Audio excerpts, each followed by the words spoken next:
What's going on YouTube, Unc0ver right here. So in today's video I'm going to show you how to fix the OTA related errors in Unc0ver on the latest A12 devices and of course on any other device running iOS 12.4 or lower.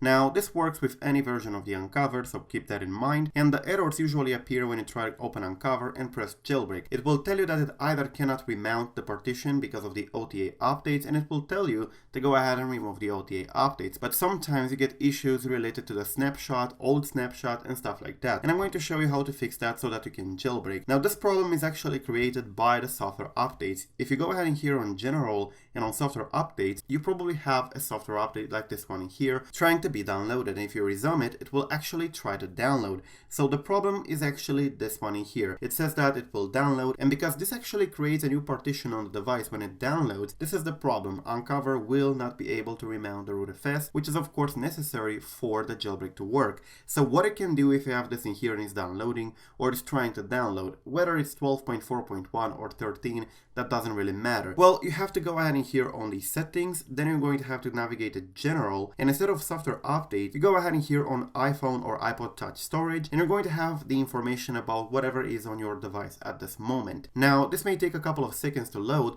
but as you can see, I have iOS 12.4.1 in there, and you have the settings icon in there. Now, it can be, as I said, 13 or any other version, but if you press on it, it's going to give you the option to delete the update. Now, I'm going to do this, delete the update, and there you go. Now, after you did that, all you have to do is to go very fast in Unc0ver before it tries to download again and press jailbreak. Once you do that, the Unc0ver will block the updates after that, so you're not going to have this problem again. So I'm going to press jailbreak and be right back. So as you can see now, I was able to jailbreak again and Cydia starts, even though it has a little bit of delay in there. The application itself works, and I was able to jailbreak with Unc0ver after removing that OTA update. And as I said, after you jailbreak, the jailbreak itself will disable the software update so that you do not have any kind of problems again with the OTA updates. But yeah, this is the fix for this kind of problem. Thank you for watching. Do not forget to subscribe to stay updated. I'm Unc0ver. Till the next time, check out the forum in the description down below, and peace out.